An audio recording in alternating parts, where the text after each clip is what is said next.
Kaparthi మనోగతం YouTube channel స్వాగతం సుస్వాగతం.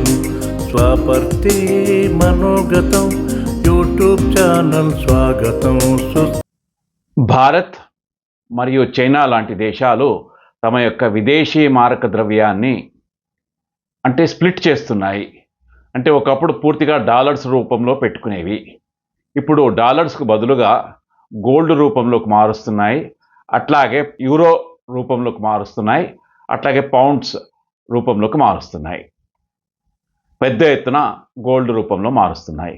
ఎందుకు ఇదంతా డాలర్ని చూసి ఈ పెద్ద దేశాలైనటువంటి చైనా, అమెరికా ఎందుకు భయపడుతున్నాయి?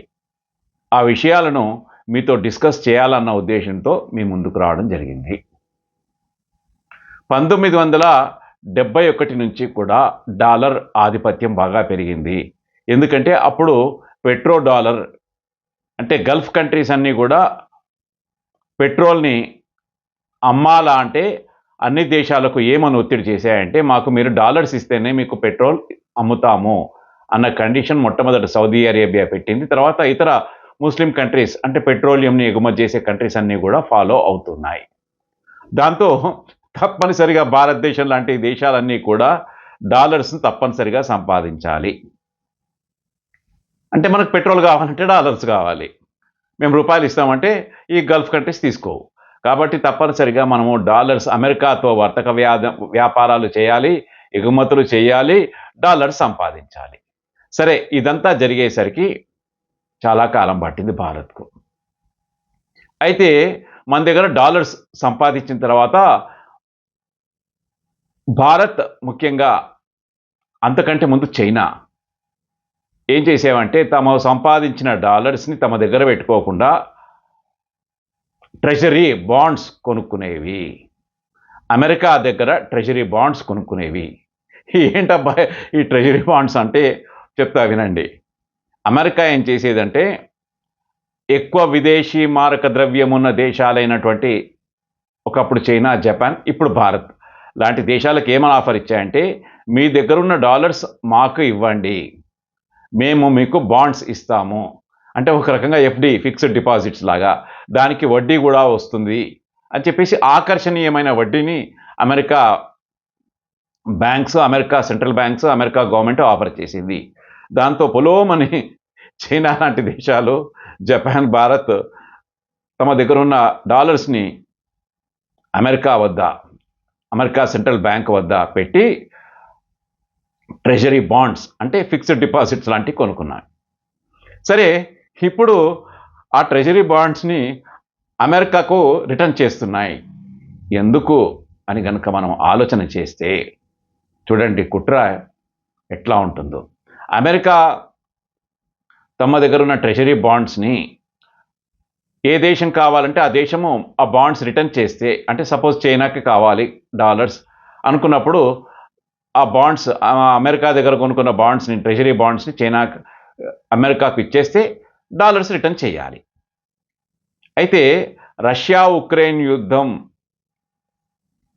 ప్రారంభము కాగానే రష్యా దగ్గర కూడా అమెరికా ట్రెజరీ బాండ్స్ చాలా ఉన్నాయి. సుమారుగా $500 బిలియన్ ఆఫ్ యుఎస్ రష్యా దగ్గర ఉన్నాయి. అయితే రష్యా దగ్గర ఉన్న డాలర్స్ని America treasury bonds, America government ఏం చేసిందంటే ఫ్రీజ్ చేసింది. ఇక్కడ మనం ఏం అర్థం చేసుకోవాలి, ఒకవేళ రష్యా కనుక బాండ్స్ని అమెరికాకు రిటర్న్ చేస్తే డాలర్స్ ఇవ్వడం ఆపేసింది. రే ఇది టూ మచ్ ఉంది కదా.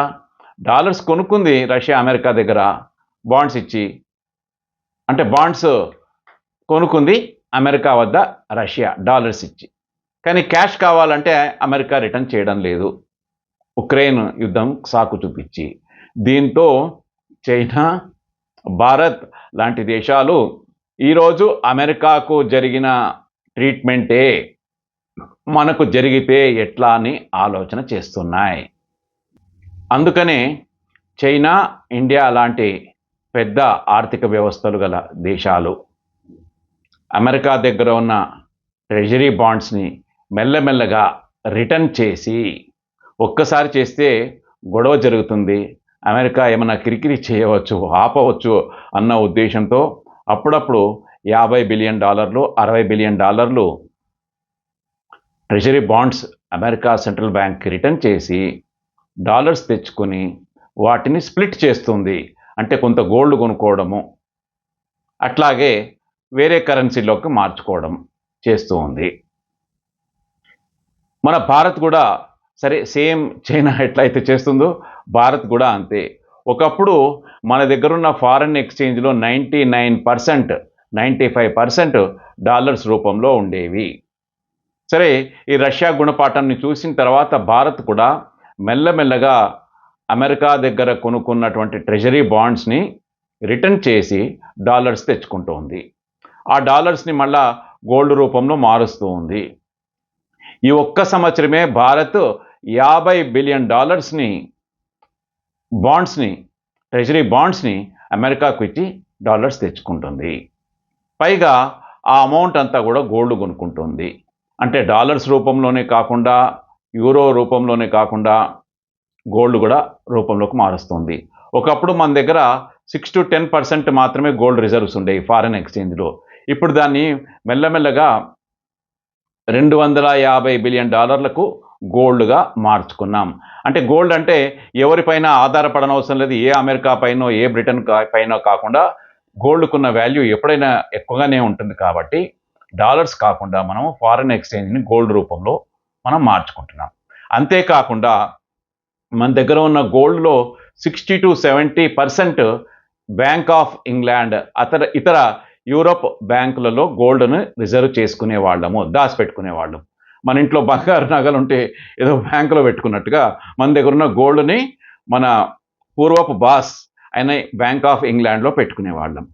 సరే, అమెరికా ఎట్లయితే ఫ్రీజ్ చేసిందో డాలర్స్ని రష్యాతో, అట్లాగే రేపొద్దున ఏదైనా గొడవ అయితే మన డాలర్స్ని మనము అమెరికా నుంచి తెచ్చుకున్నట్టుగానే మన గోల్డ్ మనము బ్యాంక్ ఆఫ్ ఇంగ్లాండ్లో పెట్టుకునే వాళ్ళం కదా. మెల్లమెల్లగా భారత్ ఏం చేస్తుందంటే బ్యాంక్ ఆఫ్ ఇంగ్లాండ్ దగ్గర ఉన్న గోల్డ్ని ఇండియాకు తెచ్చుకుంటుంది. ఇది ఒక్కసారి చేస్తే లేని గొడవలు వస్తాయి. కాబట్టి భారతదేశం ఏం చేస్తుందంటే మెల్లమెల్లగా గోల్డ్ అంతా కూడా బ్యాంక్ ఆఫ్ ఇంగ్లాండ్ నుంచి ఇండియాకు తెచ్చుకొని సేఫ్గా పెట్టుకుంటుంది. ఇప్పుడు మన ఇండియా వద్ద 880 టన్నుల గోల్డ్ ఉంది. దాంట్లో ఆల్మోస్ట్ 60% మన దగ్గరే ఉంది. ఇంకా 40% మాత్రం బ్యాంక్ ఆఫ్ ఇంగ్లాండ్ దగ్గర ఉంది. అది కూడా క్లియర్ చేయాలి. ఒకప్పుడు మన దగ్గర ఉన్న గోల్డ్లో 80 to 90% బ్యాంక్ ఆఫ్ ఇంగ్లాండ్ దగ్గర ఉండేది. కాబట్టి అమెరికాతోనే కాకుండా ఇంగ్లాండ్ దగ్గర కూడా మనము చాలా హుషారుగా ఉంటూ డాలర్స్ కావచ్చు, గోల్డ్ కావచ్చు మన దగ్గరే పెట్టుకుంటున్నాం. అట్లాగే చైనా కూడా ఇదే పని చేస్తుంది. ఫ్రెండ్స్, ఈ వీడియో నిడివి ఎక్కువ కాకూడదు కాబట్టి దీన్ని మిగతా సమాచారాన్ని పార్ట్ 2లో చెప్తాను. తప్పనిసరిగా చూడండి. మీకు మంచిగా నచ్చితే లైక్ చేయండి, షేర్ చేయండి, సబ్స్క్రైబ్ చేసుకోకపోతే చేసుకోమని చెప్పండి. తద్వారా కాపర్తి టీం మరింత మంచి కాంటెంట్ మీకు ఇవ్వడానికి మాకు అవకాశము మీరు ఇచ్చిన వారు అవుతారు. జై హింద్.